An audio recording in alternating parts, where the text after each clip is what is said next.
Okay, we're back. You're looking at, you're watching the turret and the turret hatch being printed right now, and I had a blowout on the first attempt on this, so hopefully this one's going to work better. I'm using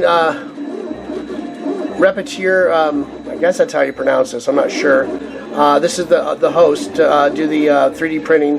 There's another program called Cura, and I think that's by Ultimaker. Yeah, that goes with their printers, but it goes for all the other printers on the market work with it also. I don't have good luck with Cura at all, but on this one, when you slice, let's see if I can get up there. I just sliced as the Cura engine. I was using the slicer, which is SLIC3ER, and I did that on this last print, and we got some weird. I don't know if you can see this. Let's see, get some light under this. And this is what we got. It's supposed to be round. I got all this chunks. It could be, I might leave this, use this for something else as a piece of terrain. The hatch came out not too bad. Got the little nibs on there and the little thing. It's got a little messed up. I don't know if, got to turn the temperature down a little bit. But I got the little nest for the Grot to sit in. I got the little viewport kind of. I mean, this is still, the resolution's not all that awesome, but it just messed up on that completely. And another nice thing about, let's go back to here, this was a 28-minute print, and this is 16-minute print on this with slicing with Cura. So it's got a different. It's putting a lot more space in the print itself. I'll show you that in a second. And where are we right now? Manual control. We got 11 minutes left, so that's nice. Almost half the time on the original spot. So I'm bringing you over here. Let's zoom in. And when I was doing slicer, you were getting little tiny X's. But you see, we have that big, giant, round, concentric circles with a lot of space in between them. So it's using a lot less of the PLA plastic being fed into it. And let's pull this out. As you can see, there's the PLA. It's on my power. This is my the power for the 3D printer. It's an upgraded power thing, so it uses the heated bed and everything too. So it's got a little holder on there for that. I gotta keep an eye on that. Sometimes it gets bound up a little bit, but I haven't had too much problems with it.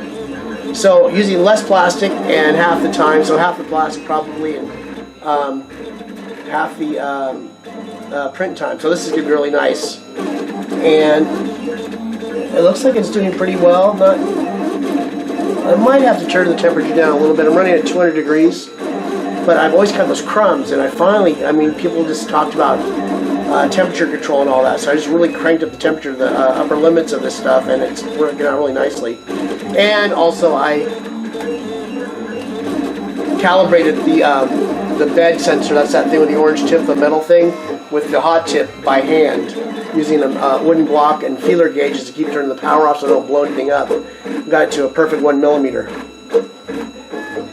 So that's helped tremendously. So that's a mechanical thing that the software can't fix. So we'll be back when this is finished and show it to you. Thanks. Okay, we are back. Here's the one that didn't print well with using slicer with Repetier, and then I did the Cura. Came out much nicer. Still not perfect, but way nicer. It actually looks somewhat. I don't know what happened in the top here. I need to make it thicker or something. But I'm not going to worry about that. That's good enough, especially it's orky. And then the little hatch, the little thing came out okay. So I might have to turn the temperature down a little bit. I may just take it down 5 degrees Celsius, and there, that clicked in. So we can have that like that, or have a little Grot dude in there and have it popped open. It's kind of cool. Then here I have a big shooter. I was thinking of a way to put it on here to make it look like it works. I'll probably leave everything on there, and just I'm gonna have to cut the handle off or something. Let's see here. Wonder if that'll give it enough.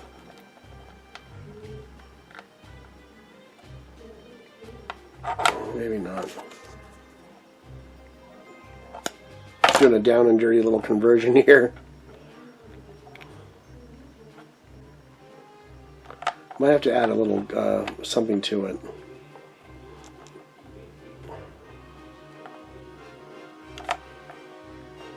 Let's see. Where do I have a little sanding stick?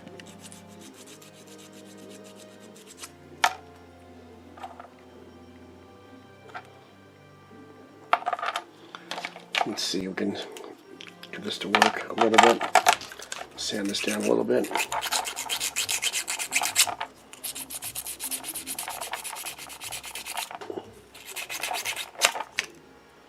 There.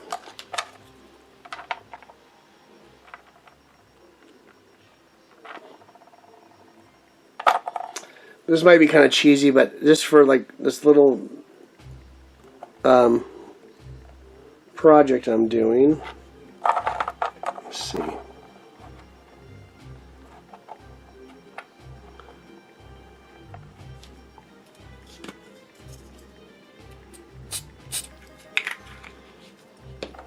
There.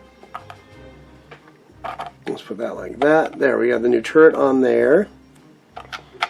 And we can see if we can glue this guy up here.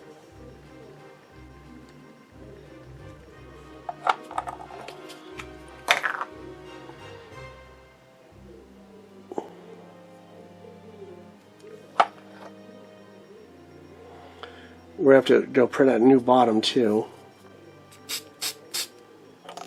Oops, that didn't work. Wait, there we go.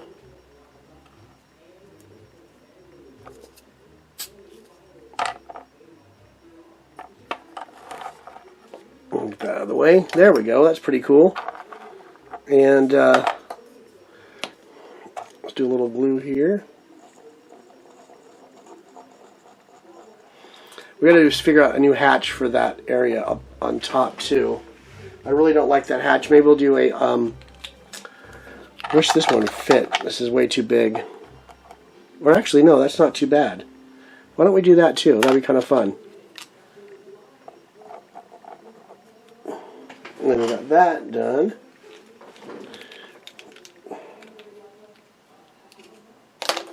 Get a little juice on there. That adds a little character to it.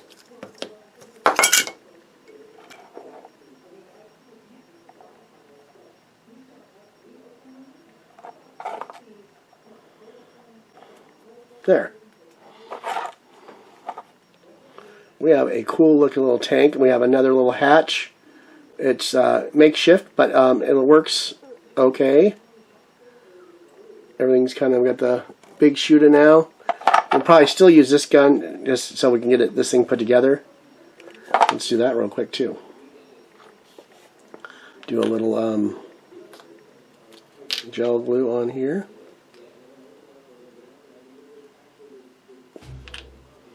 Then we'll kick it.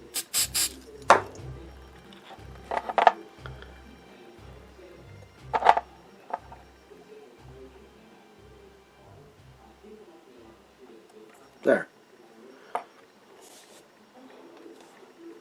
So I'm going to go print out that other piece we need to do, that bottom piece. We have a new one of that. Then we'll have two tanks. And here's the red one. Let's zoom this out a little bit. Ooh, wrong way. There. So we'll paint this up a little bit differently, and I think we are in business. And maybe we'll come up with another design. Maybe we'll do like a maybe another body completely. I'm not sure. Or we can do like a square turret too. Kind of match what we got going on the bottom. Then we'll have a little squad ready to go. As usual, thank you for joining me. We'll see you in the next section. Well, we are back. We're going to finish this. No, not finish this. I'm going to paint it next. I'm not going to paint it on video though, but I'm just showing that it's all built up. The new turret is in there. I got another bottom piece printed out. Give a little bit of make it a little more chunky looking. And I even found a little Gretchen or Grot He's like waving to someone and looking. So I'm going to paint him up and put him in the turret there. Perfect. And I just kind of, you saw what I did with the big chute. I kind of just cut it and put it on. I might add something to bulk it up a little bit. I think that might be a good idea. Save the same cannon. So that is cool. We have a little squad, or starting to build up a squad. I think one more printed out with a slightly different, maybe a square. Use the same body and everything else, but use a square turret. And we'll be in business. As usual, thank you for joining me. Oh, I've had people questioning about, yeah, the layers do suck on these. What I can do eventually, I have different nozzle sizes. This is a 0.4 millimeter. I think I go all the way down to 0.2. But that will exponentially increase the time. So a turret that takes 30 minutes could take 2 hours to 3 hours to print. But we might get a slightly better resolution out of it. I am tired. I can't even think what I'm talking about right now. So that's going to be it for right now. We'll see you in a second and have this thing painted up. It might be it might be a day or two from now. I'm going to be busy tomorrow. I might be able to throw some paint on it real quick in the morning. But you'll see me, or it'll be a second for you. It might be a day or two for me. Thanks for joining me. Okay, we're back. I painted it up with a little bit of a blue scheme, miniature paints, 3 levels of paint. Also, I tried to desaturate the blue with orange, and I got kind of a rust color, but I kind of stuck with it as a weathering. And then the same thing with the on this one as this one with the black and the grays, just to do a quick non-metallic metal. This is a down and dirty little paint job, but these are cool looking. And then, of course, we have the skid plate that I designed and added to this. I think I will eventually do another design on the tank alone, or together, or I mean all together. I may even do a mega Grot tank. I gotta see what the sizes are. That'd be kind of fun. But I did print out another body and some tracks, and another. I guess that'd be a Grot Zuka, or it could be anything you want, or Super Mega Blaster, whatever you want. And you see, I got the Grot in there. I haven't painted him up. Designed another turret. Again, and also, though I really don't dig the big shootout, this doesn't turn out that well. I'm turning some big shooters, some down and dirty little ones that kind of go with the simplicity of the tanks, and I think it will fit better because it looks okay. But this will be for part 5. We will do part 6. Will be the last tank. So we'll just do 3 of them, and that'll be it. So as usual, thank you for joining me. Let's do a little spin.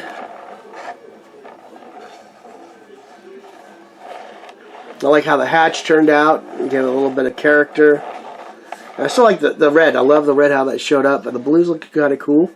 So we will see you in part 6, and that'll probably be the final edition or part of this. The final part of this series. That's it. So thanks again.